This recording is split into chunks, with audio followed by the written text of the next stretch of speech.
All right, welcome to the Seth Rhodes Show, where I shoot live from my car with, wow, we got a laundry basket in the background. So, this is the show where we talk about finance, education in finance, and everything that I'm currently learning about the financial world, especially personal finance. So, yep, I'm not shooting from a fancy place or a fancy car yet. This is a rags to riches story, but it starts internally and it starts in my brain. It starts with the way I think. As you well know, most people, if they were to win the lottery tomorrow, would be broke in, I think the stat's 5 to 7 years. I can't remember which it is, but it's easy to fact check that. Most people end up broke no matter how much money you give them. So it's clearly not income. Income is not what breaks people.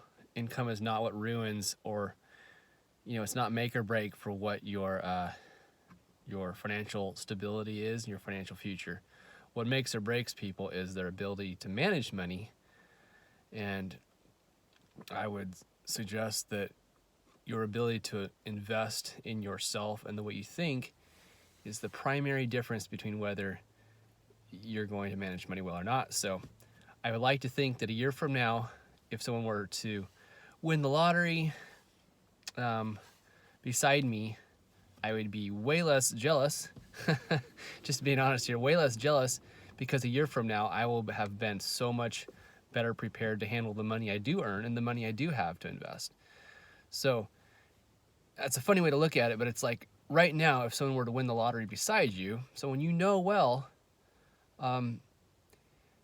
maybe a person's always tempted to be a little bit jealous of that, but I think if you yourself have a lot on the ball financially, and you've been practicing for years how to manage the money you do earn, the money you do save, you're not really that jealous when someone wins the lottery, because you know that they're either going to have a great time with it and lose it all, or they're going to have the skill to manage it, and it's going to change their future.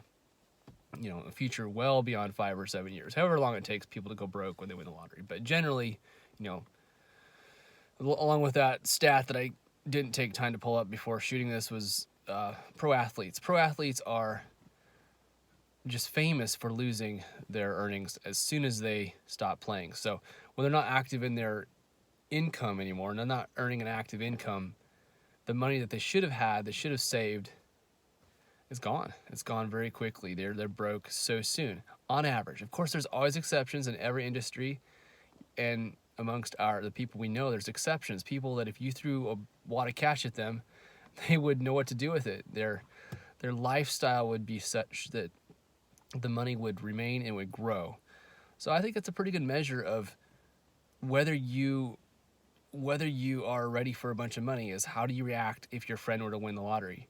Now, I do know this from personal experience. I know someone who won a lottery, and sometimes I actually struggle with it because my own lack of success, my own struggle, my own mindset's not advanced to the place where I can view that sort of information and not feel a little bit of jealousy, a little bit of, oh, I wish it was me type thinking. So, your financial journey and your mindset and the knowledge you acquire about finances is going to change the way you react to money in general.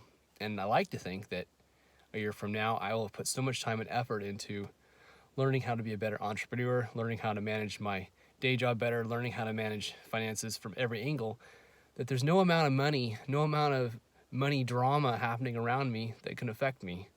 Not emotionally, not spiritually, not almost any way, because I will be able to manage what I do have responsibility over. I will grow my piece of the pie, and I will have helped other people do the same thing, that I will feel very confident, very secure in how I react to money. So that's my goal, and that's my goal for other people in my life, is how can we get better at handling the money we do have? How can we increase the skills to earn money? How can we manage the money we earn? How can we save? How can we invest? How can we fight against consumerism if that's an issue? For some people, it's not. For me, it is.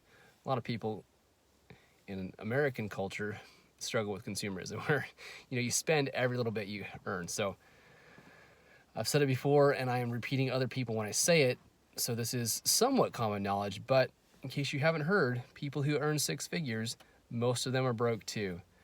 It's over half of them are living paycheck to paycheck. And by definition, they're broke. They are one paycheck away from digging into their nest egg, broke. One paycheck away from digging into a credit card, broke. So if that's the case with six-figure earners, over half of them, then the rest of us, and like in my case, who has yet to earn six figures, I have to be that much more diligent to manage my consumerism and my ability to live within my means, and not just live within my means, invest the difference.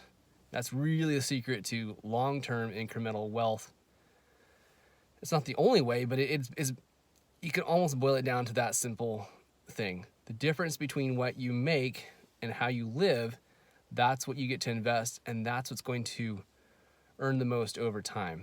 So time, understanding, and the amount of money that you have to invest in the amount of return you get on your money. And this is directly pulling from Minority Mindset, which is a great channel that I listen to daily to learn about money and finance. So that's what I have today, guys.